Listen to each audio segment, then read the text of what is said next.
le webinaire sera enregistré et donc vous pourrez aussi accéder au replay que nous mettrons en ligne sur notre chaîne YouTube. Voilà.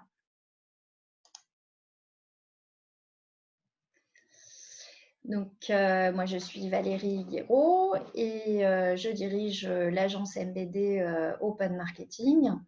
Et je m'occupe plus particulièrement du pôle études, stratégie et innovation.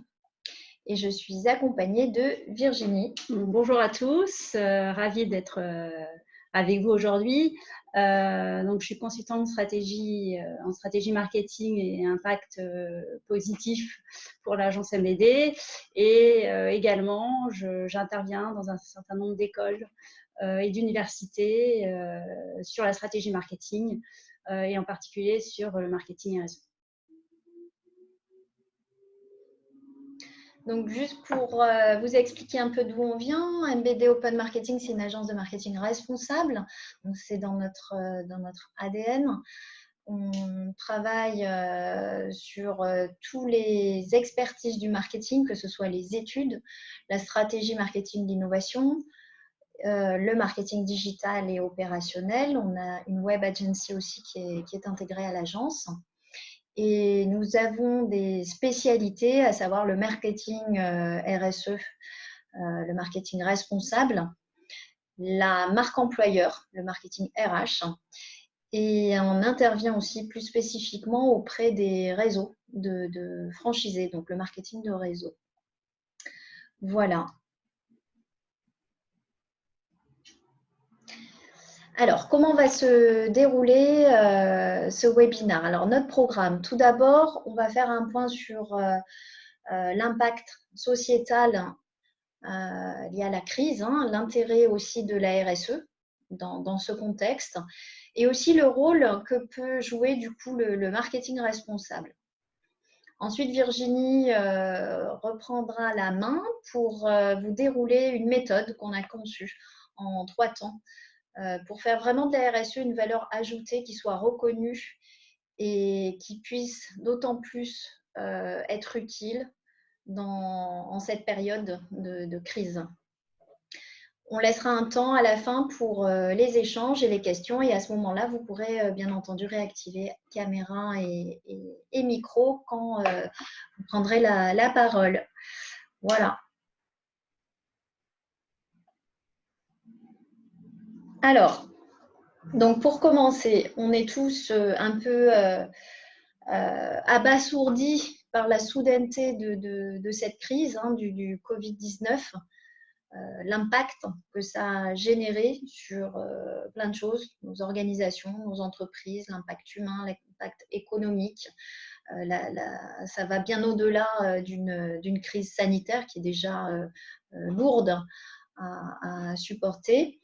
Donc, je voulais partager avec vous quelques chiffres, quelques études qui sont parues pour évaluer un peu une sorte de baromètre finalement de ce que pensent les Français de cet impact sur la société lié à cette situation si inédite.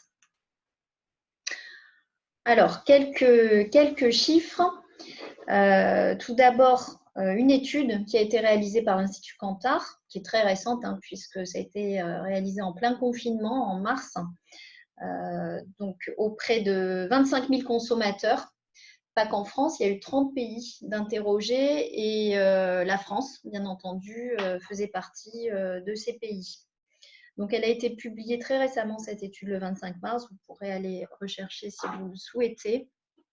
Alors, qu'est-ce qu'ils nous disent? Ce qu'on voulait savoir, c'était un peu ce qu'attendaient et quelles étaient finalement les modifications comportementales chez les Français.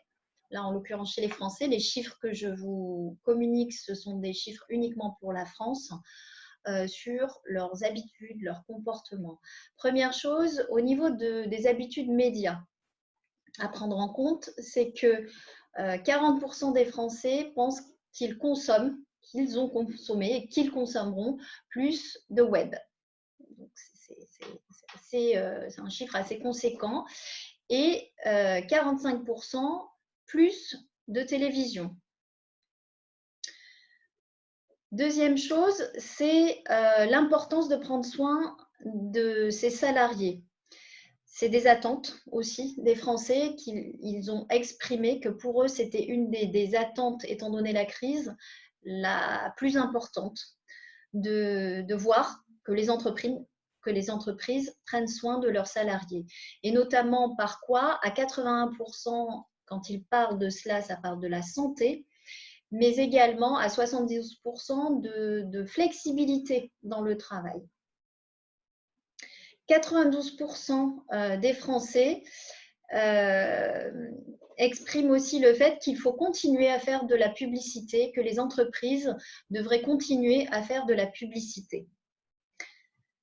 Et ça, on va le voir plus tard, ne pas être présent sur les médias dans cette période de crise ne rassure pas du tout vos clients.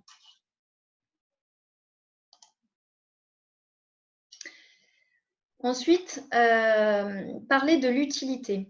Ils attendent aussi des marques qu'elles expriment, qu'elles communiquent ce qu'elles ont fait, les actions qu'elles ont pu faire et qui sont utiles à la situation. Ils veulent savoir. Informer aussi sur les efforts qui sont faits, plus particulièrement face à cette situation. 62% des Français sont en attente. Et alors, grand warning, attention, c'est que pour 68% des Français, les marques ne doivent pas exploiter la situation du coronavirus pour se promouvoir. Donc ça, c'est assez délicat, puisqu'on voit qu'ils veulent que les marques informent sur les efforts, que leurs marques parlent de l'utilité de tout ce qu'ils mettent en place, et pour autant, ils se méfient, ils ne veulent pas que la situation soit utilisée à mauvais escient. Donc, dans la façon de communiquer, ça va être déterminant pour que ça ne bascule pas du côté négatif, finalement, de la communication et de la perception des consommateurs.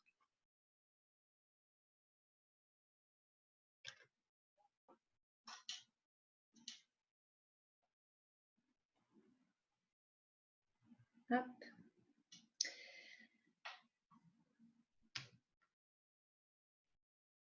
On va passer. Un exemple ici avec Amazon. Vous en avez tous entendu parler, qui s'est fait vraiment montrer du doigt justement par rapport à ses salariés et aux mesures de protection qui n'étaient pas suffisantes.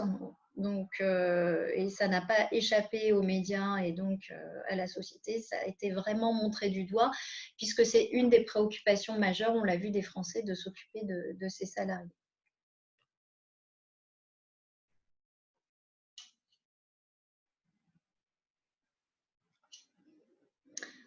Alors, on a interrogé aussi les Français en post-Covid, un peu leur perception après-crise.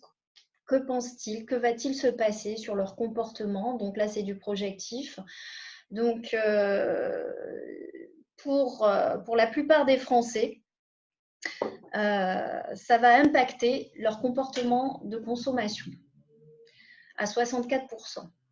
C'est-à-dire qu'ils vont changer leur comportement et sur quels critères? Ils vont privilégier tout ce qui est production nationale, donc le Made in France, mais également, au-delà de ça, leur territoire, le local, les circuits courts. Le respect de l'écologie, également, va être pris en compte. La protection et la valorisation des employés, on le retrouve ici également dans cette étude. Donc, quand on pense aussi B2B, en face de nous, nous avons aussi des clients. Donc, si on fait le parallèle, on peut se dire que sera prise en compte aussi l'importance de travailler avec des entreprises locales, de favoriser l'économie sur le territoire. Puisque, in fine, consommateurs, clients, on retrouve les mêmes personnes, on est tous consommateurs et on travaille dans des entreprises. Autre point important, plus de méfiance. à 64%. Donc, il y a vraiment une montée de la méfiance de la plupart des consommateurs français. Et ça a été aussi l'effet fake news qui a pris énormément d'ampleur dans l'ensemble des médias. Du coup, un des principaux critères également, c'est la confiance en l'entreprise, dans la marque. Et sur quoi va se baser cette confiance? Première chose, c'est les actions de solidarité. Interne et externe, solidarité aussi au niveau social avec ses salariés.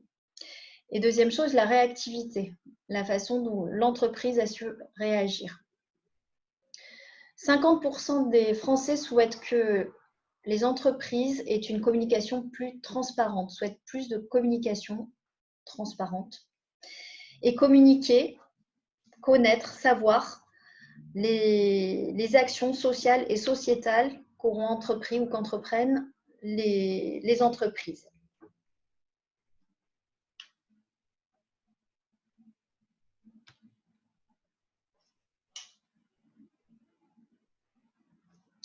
Ici, je vous montre un exemple de valorisation du capital humain où ça apporte une sympathie, finalement, ça développe la sympathie à la marque, ce qu'on appelle la sympathie à la marque, où il y a eu pas mal de communication ces derniers temps et ça continue, de sociétés qui communiquent justement, comme ici le groupe Baby Move, qui communique ce qu'il a mis en place pour aider le personnel aide-soignant avec des dons des coups de bébé, les babyphones.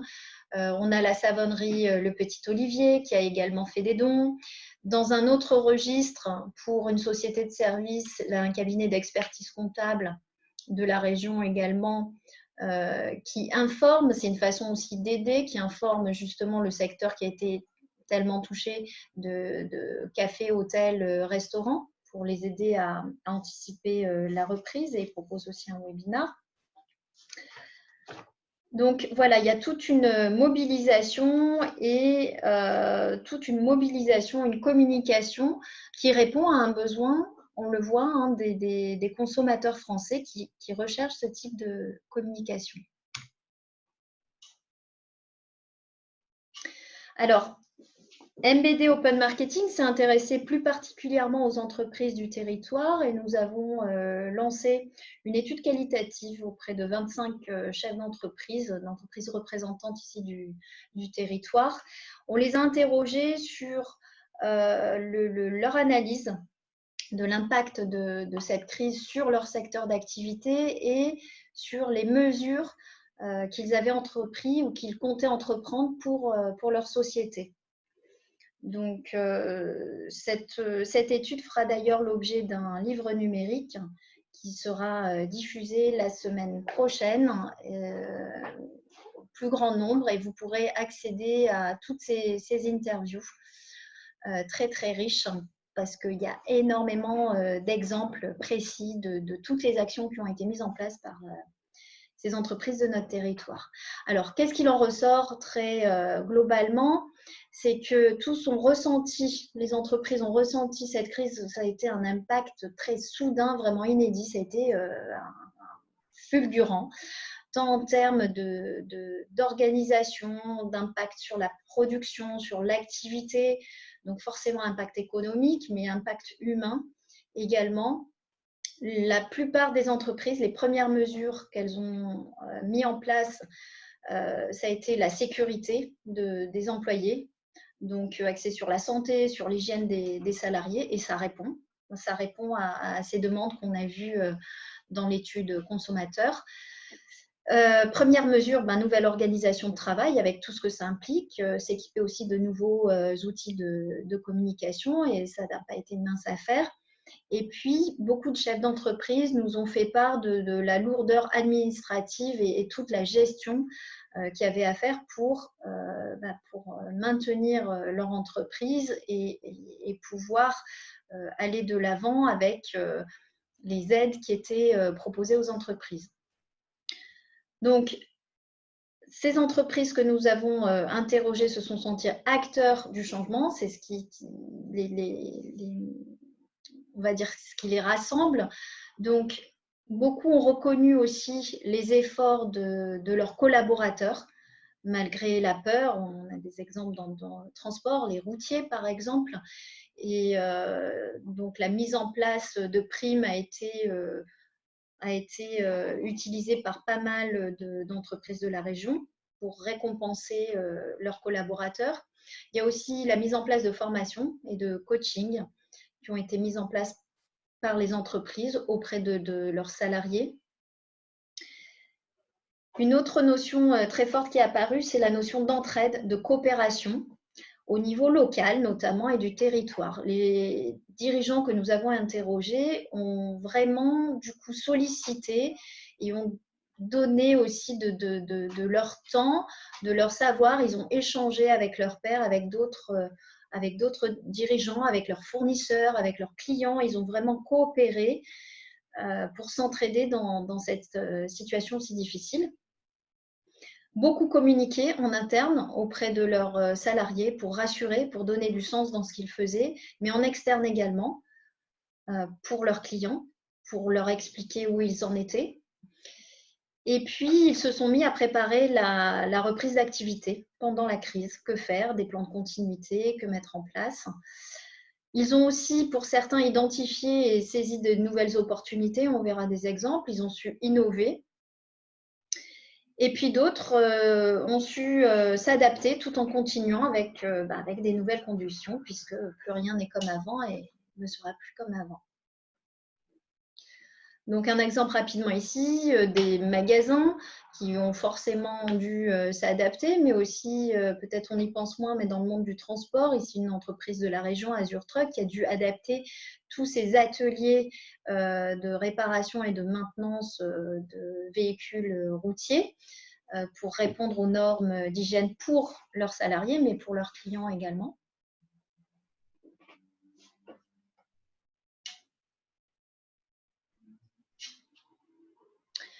Donc l'impact de cette crise, j'ai passé une slide. Oui, je voulais faire le parallèle aussi sur toutes ces entreprises que nous avons interrogées. Quand on regarde les actions qu'elles ont mises en place et les valeurs qu'elles ont partagées, on peut faire le parallèle avec je ne sais pas si vous connaissez, les 17 objectifs du développement durable qui ont été approuvés par l'ONU en 2015.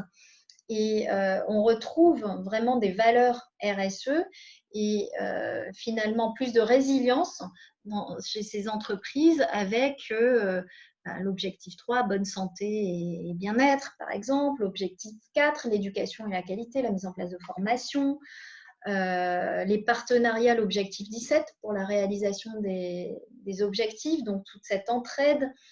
Voilà, je voulais faire juste en clin d'œil un parallèle avec du coup déjà la RSE. Donc impact, la crise sanitaire, on va dire qu'elle pourra être, et on l'espère, jugulée. Maintenant, la crise économique et financière, elle va peser sur les entreprises et ça va durer. Il va falloir faire avec, il va falloir vivre avec cette crise. Ça a quand même rappelé à l'ordre toute notre humanité, dans le sens où on s'est rendu compte que oui, on est bien des êtres vivants, on est vulnérables, les entreprises sont vulnérables, nous sommes vulnérables. Et ça a donné un élan vers une économie plus locale, plus coopérative, plus solidaire, plus écologique. On l'a vu déjà avec ces 25 entreprises que nous avons interrogées et ça continue, il y a beaucoup d'exemples. Et c'est là qu'on se dit que la RSE a vraiment sa place dans cette sortie de crise. Aussi, plus de défiance de la part de tous les consommateurs, puisqu'on a terriblement besoin de plus de sincérité, plus de transparence et plus d'audace aussi. Plus de sincérité, ça veut dire aussi qu'on peut être capable de faire des erreurs et d'assumer ses erreurs. Une entreprise ne va pas changer le monde, ne va pas être le roi de l'écologie, mais chacun à son niveau peut apporter quelque chose en toute humilité. Donc, le rôle sociétal des entreprises aujourd'hui devient vraiment un impératif. Cette crise, c'est vraiment une belle occasion de structurer nos engagements RSE pour en faire une vraie valeur ajoutée pour l'entreprise, tout en les démontrant, et on va le voir comment, avec justesse et sincérité.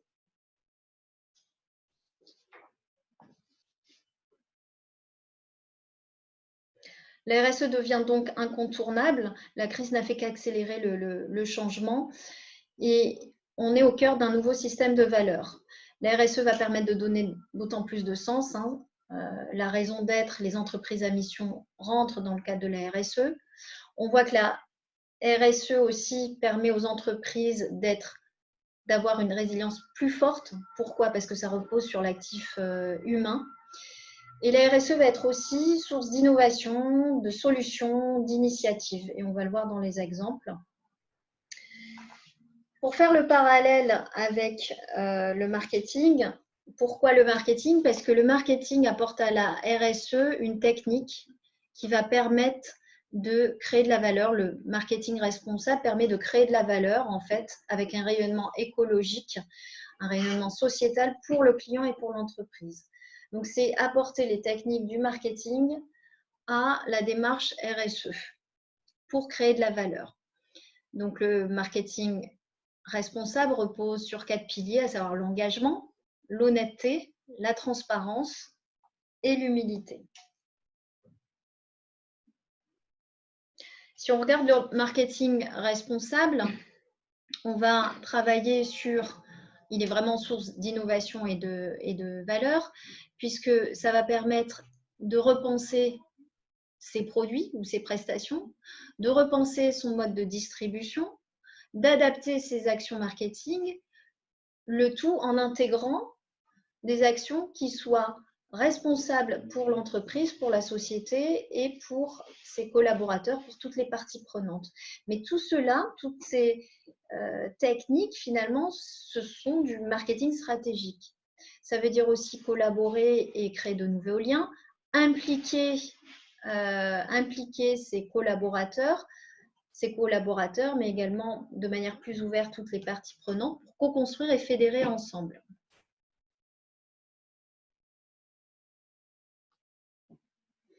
Ici, un exemple d'une société qui a mis en place un nouveau business model. Jusqu'à présent, leurs prestations, c'était des vidéos de l'imagerie 3D, 360, pour pallier le manque de salon. On peut plus avoir de salon. Donc, ils recréent un salon de manière virtuelle avec les stands, etc., ou un showroom. Et cette offre-là, ce qu'ils ont fait, c'est qu'ils l'ont modifiée. Avant, c'était vendu en one-shot, toute une prestation, et ils sont passés en mode leasing, donc pour aider aussi les entreprises dans leurs difficultés au niveau de la trésorerie. Alors, comment choisir vos engagements? Comment les valoriser? Donc Virginie, on va rentrer là plus particulièrement dans la méthode qu'on va illustrer aussi avec des exemples. Alors, découvrons ensemble la méthodologie qu'on a construite avec nos clients, bien évidemment avant la crise, mais elle prend tout son sens aujourd'hui, encore plus, pour faire de la stratégie RSE un levier de performance durable et de valeur ajoutée en pleine période de crise. L'objectif étant que le marketing et la RSE soient un duo gagnant pour un levier de performance durable. Donc, cette méthodologie, elle a 3 étapes. La première étape, c'est un état des lieux qui va permettre de structurer la stratégie RSE orientée, et j'insiste là-dessus, orientée vraiment ROI et valeur ajoutée. La deuxième étape, c'est la co-construction. Et je reviendrai sur le terme de co-construction. C'est important. On a parlé de solidarité, on a parlé de collaboration, surtout en ces temps de crise. Et donc, ce sont des valeurs, effectivement, qui vont être importantes à mettre en place, notamment dans le développement d'une stratégie. Et enfin, bien évidemment, la mise en place et la communication. Donc, premièrement, sur la première étape qui est l'état des lieux, c'est de prendre son environnement, notamment, non seulement en interne, mais aussi en externe. Même si, effectivement, là, on n'est pas totalement au bilan, c'est de faire cet état des lieux afin de pouvoir structurer ou restructurer en fonction de ces avancées en termes de RSE, ces actions et ces programmes de RSE. Donc, dans un premier temps, bien évidemment, établir un état des lieux, des actions et des programmes en cours, c'est prendre le temps, même si effectivement on est dans un état d'urgence et de crise, c'est prendre le temps de la réflexion, bien évidemment, avant l'action. Et pour cela, c'est s'entourer et écouter. Ce qui m'amène au deuxième point, qui est de co-structurer, et j'insiste encore sur ce terme co-structurer, pour formaliser ce bilan. Donc, ça peut passer par une réalisation d'un benchmark au niveau des pratiques RSE au niveau de votre marché. Donc là, on est plutôt en externe. En interne, bien évidemment, procéder à des entretiens ou des ateliers d'analyse collective. Et c'est pour ça que je parle de co-structure, hein. Mais aussi interviewer, sonder vos clients. Parce que c'est important de co-construire et d'analyser ensemble. Donc ensemble, ce n'est pas seulement ses collaborateurs, c'est aussi ses fournisseurs, c'est ses clients, bien évidemment, et peut-être aussi ses partenaires ou ses nouveaux partenaires.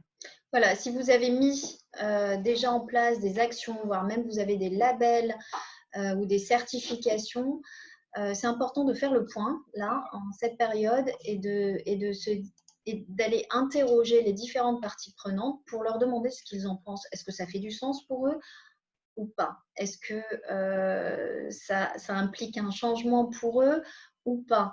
Est-ce que le fait d'avoir tel label ou d'avoir mis en place telle action de solidarité, ça résonne chez eux? Donc, c'est important d'avoir l'écho et d'avoir l'angle de vue des différentes parties prenantes sur déjà tout l'existant, tout ce que vous faites et à quoi ils s'attendent par rapport à votre entreprise, à quoi ils pourraient s'attendre aussi. Donc, ce bilan sera beaucoup plus riche et c'est ce qu'on a pu expérimenter et permet du coup, effectivement, dans un troisième axe, d'identifier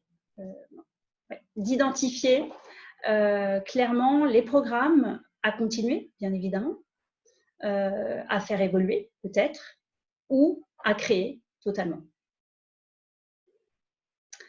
Donc, les questions à se poser, elles sont multiples, bien évidemment. Il y aura au niveau interne, bien évidemment, la légitimité de l'entreprise, son métier, ses missions, ses valeurs, son offre. Ça peut être son mode de distribution. Bien évidemment, aussi ses modes d'approvisionnement, sa logistique. Quels sont les impacts que cela pourra avoir à court terme, à moyen terme. Les freins et les motivations, bien évidemment, de son marché. Donc, je reviendrai sur cette notion de marché. Est-ce que mon marché est mature en termes de RSE ou est-ce que les clients ou les consommateurs sont peu demandeurs aujourd'hui? Comment ça va évoluer? Et donc, comment j'actionne les différents leviers? Mes collaborateurs, bien évidemment, parce que c'est une source de motivation interne. Et finalement, quel intérêt, je reviens à cette notion de ROI, hein, ne pas l'oublier, de valeur ajoutée, que ça soit bien évidemment social et environnemental, mais aussi économique. Donc, votre marché, on a pris deux axes, bien évidemment, qui sont contraires. C'est on peut être au milieu. C'est est-ce que finalement mon marché est mature, c'est-à-dire que la concurrence, pardon, je reprends ma voix, mais la concurrence est forte. En termes de RSE. En termes de RSE, bien évidemment. Est-ce que les concurrents ont déjà bien avancé sur ces questions-là? Est-ce que le consommateur, lui, est très sensible et le client fortement engagé? Et donc, comment se différencier dans ce marché? Au contraire, est-ce que le marché est finalement peu mature en phase d'introduction? Les concurrents sont peu ou pas actifs. Le consommateur n'est pas vraiment en demande, ou en tout cas peut-être en attente. Et donc là, on est plus, bien évidemment, dans un rôle d'éducation et un rôle pour convaincre, hein, bien évidemment, et donc de pionnier ou de leader sur cet axe-là. Donc là, on vous a mis également un certain nombre d'exemples d'entreprises qui ont actionné un certain nombre d'actions. Donc, est-ce que ce sont des actions qu'ils ont fait évoluer, ce que je disais tout à l'heure? Est-ce que ce sont des actions qui finalement, ils ont pérennisé, faisaient toujours, ou est-ce que ce sont des actions qu'ils ont totalement créées? Là, oui, un exemple de marché mature en pleine crise. On le voit en termes de communication et d'action RSE, c'est les savonneries. On a on a vu pléthore d'exemples. Les savonneries qui ont été donc à l'honneur avec du don de savon, des baisses de prix. Donc là, il y a pas mal de savonneries aussi de la région. Il y a la savonnerie du Fer à Cheval qui a distribué 13 000 savons à Marseille pour les professionnels de santé. Marius Fabre qui a fourni les crèches, les foyers les EHPAD. La Phocéenne Cosmétique, encore une savonnerie de la région, qui a diminué de 50% le prix de ses savons. C'est la marque Le Petit Olivier. Donc voilà, on peut dire que sur ce marché du savon, la savonnerie qui n'a pas agi et qui n'a pas mis en place des actions, eh ben, elle se fait oublier.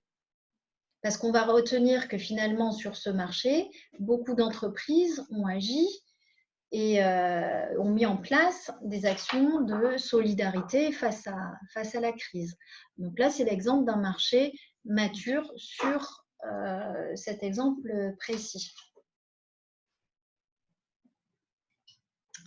Donc plus concrètement sur la crise, et c'est intéressant de voir ce qui s'est passé aussi, et les dirigeants qu'on a pu interviewer, c'est que finalement, effectivement, il peut y avoir une identification de menaces, mais aussi de nouvelles opportunités. Et finalement, ce qui est intéressant, c'est que sur chacun des activités différentes des entreprises, chacun s'est interrogé sur finalement qu'est-ce qu'il pouvait faire, tout simplement, concrètement, mais pas n'importe comment, sur ses valeurs, mais aussi sur ses possibilités, sur son savoir-faire, pour, d'une part, bien évidemment, dans un mode collaboratif, aider dans un premier temps, et dans un deuxième temps aussi, pouvoir développer de nouvelles offres et ainsi dégager de nouvelles opportunités.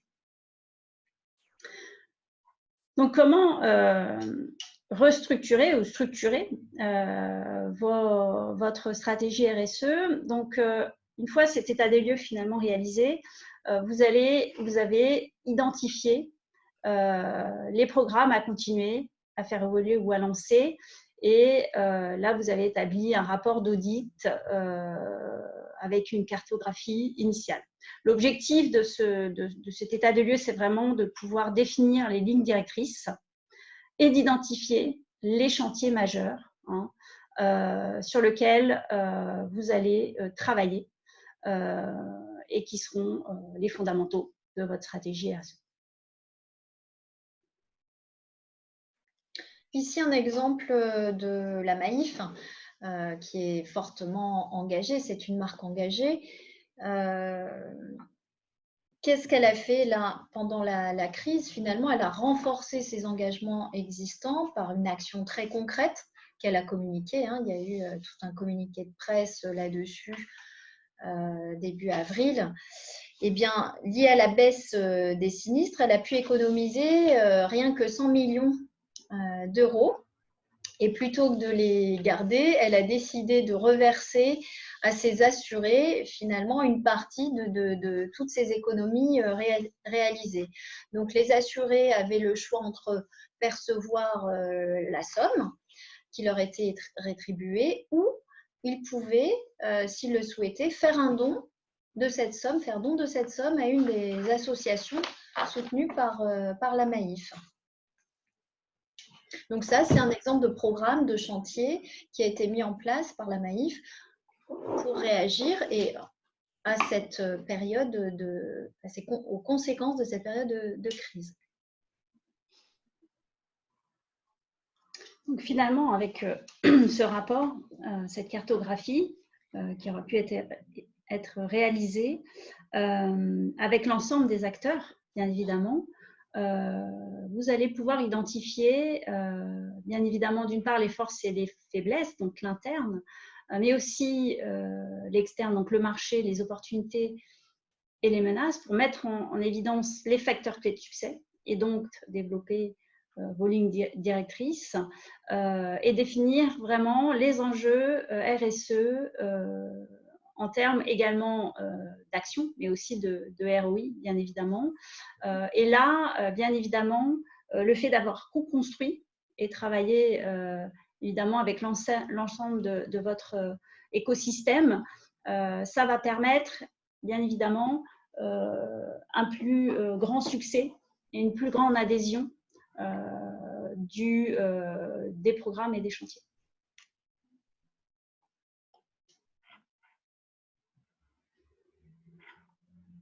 Donc finalement, marketing et RSE, marketing plus RSE, c'est le levier de performance durable et de la valeur ajoutée. Donc le deuxième étape, après avoir établi ce bilan, c'est bien évidemment co-construire les actions. Donc tout ça, ce sont vraiment dans cette méthodologie, ce sont des techniques de marketing stratégique qu'on applique à la RSE.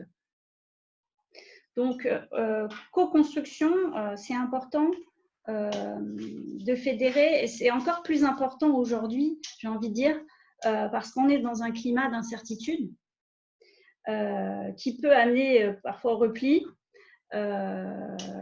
Et on a besoin effectivement on est toujours 1 + 1, c'est plus que 2, et donc d'aller vers le changement et le développement.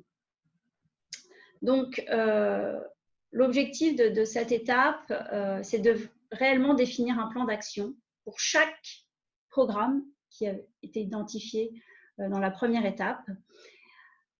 Donc, ça peut passer bien évidemment par la mise en place d'un responsable de programme, c'est important en interne pour fédérer aussi, motiver, avec des ateliers de plan d'action et des fiches actions,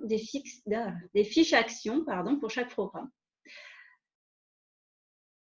Ne pas oublier effectivement par ce plan d'action, bien évidemment, de le supporter par un système de pilotage, à la fois par, bien évidemment, la mise en place de groupes projets, mais aussi par des tableaux de bord que je vous présenterai un peu plus tard, qui permettent bien évidemment de bien suivre l'action, mais aussi de travailler ensemble et effectivement d'avoir des indicateurs précis. Donc, co-construire, co-structurer, vous avez bien compris, évidemment le travail en atelier de réflexion collaboratif est très important, bien évidemment en interne avec votre équipe, avec vos collaborateurs, mais aussi avec vos clients. vos fournisseurs pour créer non seulement une motivation fédérée, mais aussi générer des idées nouvelles. C'est un double effet, bien évidemment, c'est la génération d'idées et l'implication et la motivation.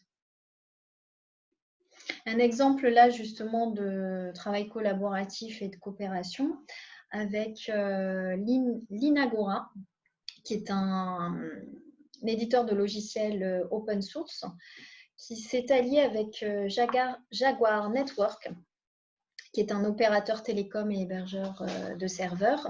Et ils ont mis en place ensemble une plateforme de visioconférence gratuite. Donc tout ça, ils ont pu le faire avec... Donc c'est vraiment la coopération entre ces deux sociétés qui a pu faire naître cette nouvelle offre de visioconférence gratuite. Et ils se sont en plus basés sur une autre société qui est Jitsi Meet, qui a créé une application open source. Donc, trois acteurs qui ont coopéré, qui ont réfléchi pour créer une nouvelle offre.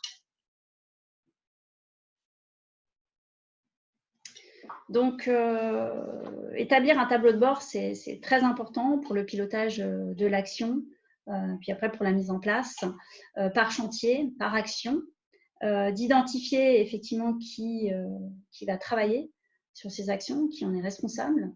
Bien évidemment, la faisabilité, donc ça peut être faible, moyen, fort.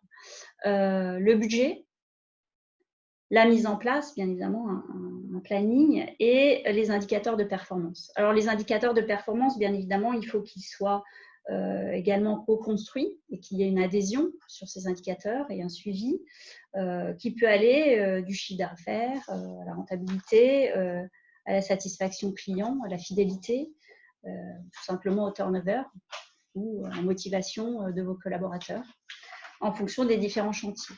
Sur les chantiers, ça peut être un chantier très large en matière de RSE, par exemple le recyclage, ou ça peut être une nouvelle offre qui, justement, dans la phase numéro 1 de bilan et de génération des idées et des chantiers, a fait émerger une nouvelle offre et, effectivement, peut rentrer également dans le tableau de bord et dans le suivi.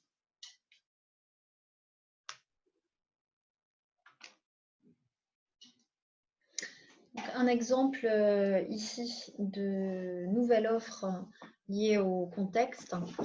Donc c'est ici la société Areco, qui est une société qui à la base travaille sur le marché de la GMS, de la grande distribution, et qui offre des systèmes de nébulisation et de brumisation pour les produits frais dans les grandes surfaces.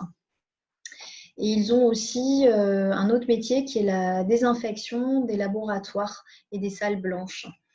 Donc, de manière collaborative, l'ensemble des salariés se sont réunis pour trouver des solutions qui répondent aux attentes du marché, qui rentrent quand même dans leur métier et dans leurs valeurs et dans la mission de leur société, pour développer des nouvelles offres qui ont permis quelque part de pallier le manque à gagner avec les offres actuelles de ce qu'ils faisaient liées à la crise, notamment tout ce qui était installation de machines en GMS, pour les machines de brumisation, de nébulisation en grande surface, tout a été stoppé. Donc il y a eu un manque à gagner. Ils se sont réunis et ils ont réfléchi à de nouvelles offres pour répondre aux attentes de leurs clients. Ils ont mis en place, ils ont créé une offre de distributeur de gel hydroalcoolique sans contact à mettre dans les grandes surfaces, mais aussi des solutions finalement de désinfection des magasins également. Donc ce qu'ils faisaient pour les salles blanches et les labos, ils l'ont adapté à leur marché, à leur cœur de marché, à savoir les grandes surfaces. Et ça répondait pleinement à un besoin client.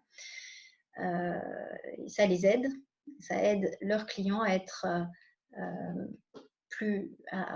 davantage respecter et mettre en place toutes les mesures sanitaires et d'hygiène nécessaires.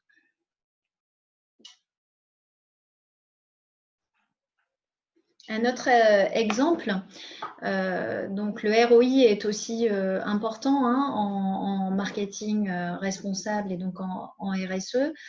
Pas mal de parfumeurs, là ici l'exemple de Coty, mais ce n'est pas les seuls. On sait que le marché du luxe a été fortement impacté par la crise, donc les ventes de parfums également. Plutôt que de laisser leur chaîne de production en sous-production et à ne pas tourner, pas mal de parfumeurs se sont lancés aussi dans la production de gel hydroalcoolique. Donc c'est bien parce que finalement tout le monde en manquait sur le marché, donc c'est une belle action, mais en plus économiquement parlant, ça permet quelque part, peut-être pas de complètement rééquilibrer, mais au moins ça permet d'utiliser les chaînes de production, de continuer à pouvoir faire travailler leurs salariés. Donc il y a vraiment un effet bénéfique et ça part aussi d'une démarche RSE. La société Savimex, ici en exemple, qui eux, fabriquent habituellement des visières de casques, se sont mis à fabriquer des visières, notamment pour tous les employés dans les chaînes de production, justement, pour les protéger, ou même dans des magasins. J'en ai vu récemment, plutôt que de porter un masque, les employés, les hôtesses de caisse portaient une visière pour se protéger. Donc là encore, on allie la performance, on va dire, économique et puis l'action solidaire en réponse à un besoin vraiment du marché, en capitalisant sur son savoir-faire.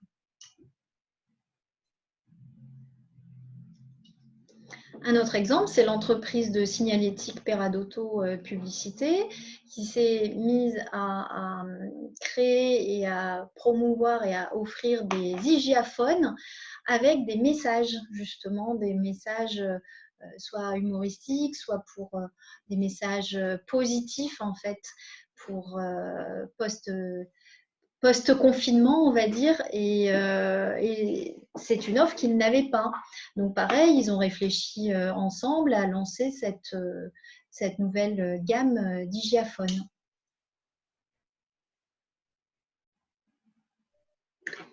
Et enfin, la troisième étape, c'est bien évidemment la mise en place et la communication, bien évidemment, des différents chantiers, des différentes actions. Alors, la mise en place, bien évidemment, va se faire et il va falloir mettre en place un suivi, bien évidemment, opérationnel des actions. Et il ne faut pas négliger, on l'a vu, Valérie a présenté en première partie les attentes des clients, des consommateurs. Il y a vraiment ces clients ou ces consommateurs, la société en général a besoin d'être rassurée et donc a besoin d'informations et donc de communication. Alors, bien évidemment, la communication, elle doit se faire en interne, parce que vous avez vos collaborateurs, bien évidemment, qu'il va falloir, bien évidemment, rassurer, sensibiliser, peut-être former, et motiver. Et puis, la communication externe, on l'a vu parfois délicate, mais néanmoins nécessaire, puisqu'il y a une attente. Et si, justement, on ne communique pas, la méfiance va se renforcer. Donc, besoin de rassurer, également de motiver et de développer. Alors, communiquer. C'est vrai que parfois, on peut être critiqué ou avoir peur. On appelle ça le greenwashing ou alors même du green hiding, c'est-à-dire qu'on ne communique pas. Mais aujourd'hui, il y a encore plus. C'était déjà fortement en croissance et les attentes étaient de plus en plus fortes, mais ça va l'être encore plus avec cette crise. C'est que on a besoin, l'écosystème a besoin d'être rassuré parce que le silence fait naître le doute, parce que le doute engendre la peur, la panique, et bien évidemment, la panique fait prendre des mauvaises décisions. Donc,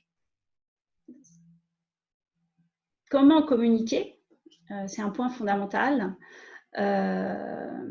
Donc, définir un message principal. Et peut-être la première chose que j'ai envie de dire sur la communication, c'est qu'aujourd'hui, hier, en fait, sur la communication, peut-être il y avait 70% d'histoire, évidemment de rêves qu'il faut garder et de sens, mais aujourd'hui, et 30% d'action.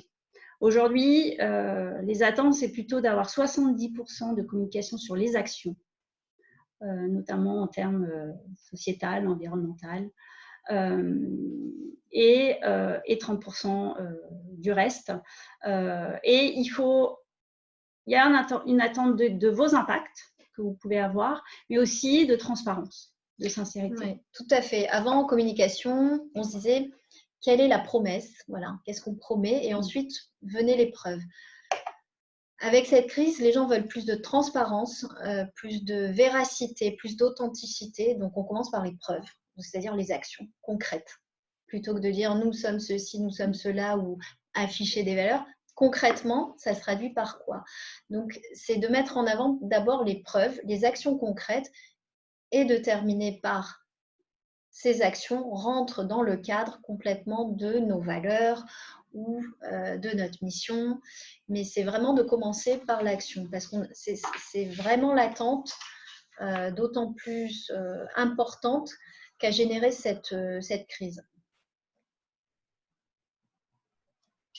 Communiquer pour rassurer, communiquer vrai, c'est plus quand on communique sur sa société, c'est pas des mannequins sur papier glacé, donc on voit des vrais gens en train de vraiment travailler. Et là, c'est l'exemple de Protect Sécurité, voilà comment ils se sont protégés. Donc, c'est communiquer en toute transparence, simplicité sur même des actions qui paraissent peut-être en interne anodines, mais c'est important pour vos clients, pour votre écosystème, de savoir, ici en l'occurrence, comment Protect a géré la crise, comment Protect sécurise ses salariés, comment elle s'est mobilisée, qu'est-ce qu'ils ont fait. Donc là, on voit un exemple, etc. Toute action et en toute humilité peut être partagée pour rassurer, pour informer. Ici encore d'autres exemples. Nous avons des sociétés aussi plus en B2C qui ont communiqué sur ce qu'ils ont mis en place pour aider. Donc, il y a eu des dons à l'hôpital, là, par exemple, à l'hôpital d'Aubagne. Et c'est Spigol, et c'est une société qui fabrique des épices. Voilà, il y a la société La Fermière. Donc, ce n'est pas de trop, puisqu'il y a une véritable attente de la part de toute la société. Donc ça, c'est vraiment l'exemple qui est assez percutant des fameux masques Decathlon. Et finalement, la marque au départ a peu communiqué, mais si elle a communiqué, elle l'a fait avec juste sincérité, juste pour diffuser l'information, notamment auprès des CHU pour les aider. Et pour développer, d'ailleurs, on parle ici aussi de co-construction, de co-création, parce qu'ils ont fait appel aussi à d'autres savoir-faire que le leur pour pouvoir adapter justement le masque à d'autres utilités. La communication, elle était authentique, elle était simple, elle était efficace. Et donc, l'impact, il a été fort et il a même été mis en avant par les acteurs. On peut voir l'image des soignants qui ont remercié effectivement l'enseigne pour son soutien et ce développement. Donc là, c'est typiquement une communication responsable, c'est-à-dire ce n'est pas l'enseigne qui a affiché, voilà, nous avons donné tant de masques, etc. Finalement, c'est les bénéficiaires qui communiquent. Et ça, c'est un angle intéressant à approcher en marketing responsable et quand on fait de la communication responsable, c'est que finalement, les actions qu'on met en place doivent avoir un impact. Donc, un impact sur ici en l'occurrence, des bénéficiaires, ici le personnel soignant et les malades. Et c'est eux finalement qu'on est allé interroger et qui ont eu envie de communiquer et de diffuser très largement cette nouvelle. Donc ça aussi, il faut y penser dans sa communication RSE. Ce n'est pas forcément toujours la prise de parole corporate et de l'entreprise, mais plutôt de faire intervenir les bénéficiaires de l'action. Ça peut être aussi vos collaborateurs qui interviennent si une action sociale est mise en place dans l'entreprise. Donc, en résumé, pour formaliser le plan, c'est bien évidemment fixer, suite bien évidemment à un état des lieux, et prioriser les objectifs. Deuxième point important, je pense que vous l'avez compris sur cette idée de co-construction, c'est de générer des idées en équipe, ensemble. On voit effectivement la crise a montré qu'il y avait des savoir-faire qui pouvaient s'allier pour développer des nouvelles offres. Sélectionner et combiner des actions et établir un tableau de bord avec l'ensemble des éléments importants, les ressources, les moyens, le travail d'équipe, la faisabilité, et bien évidemment, sans oublier les indicateurs clés à formaliser dans un tableau de bord. Et puis, bien évidemment, collaborer et communiquer. Mais communiquer vraiment de manière à montrer l'impact et les actions de manière authentique. Voilà. On reprend en fait tout simplement, là encore, des techniques de marketing. C'est quelque chose qu'on utilise aussi quand on fait un plan marketing opérationnel ou un plan de relance commerciale et marketing, et qu'on va associer à toutes les valeurs et l'expertise RSE. Et c'est important, juste, je reviens sur cette notion d'indicateurs, de KPI, de ROI, parce que souvent, moins maintenant, en RSE, on a eu tendance parfois à oublier d'ajouter qu'il pouvait y avoir un indicateur de performance. C'était parfois antinomique. Or, aujourd'hui, c'est une réalité.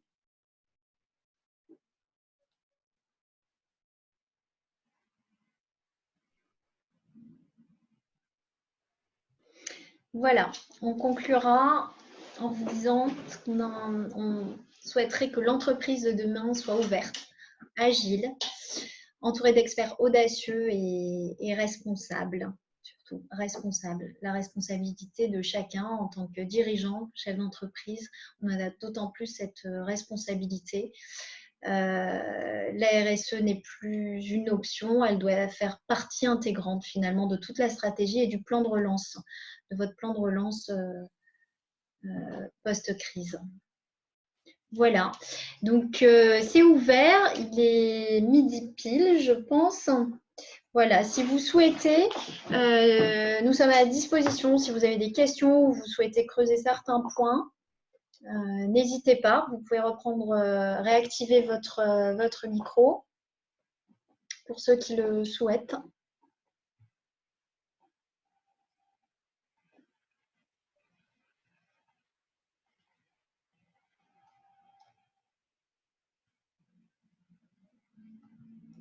Ou par chat, si vous préférez.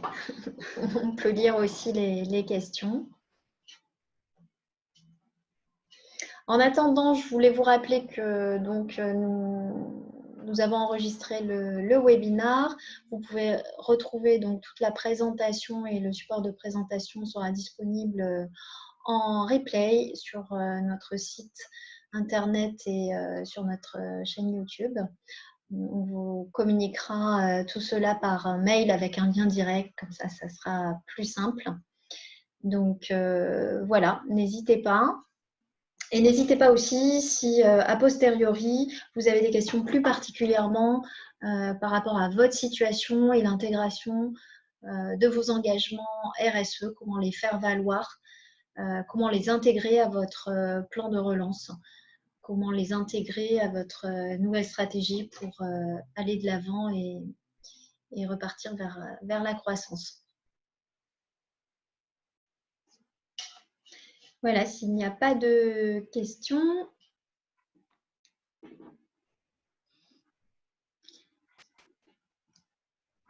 Encore, merci pour vos messages. Merci à tous.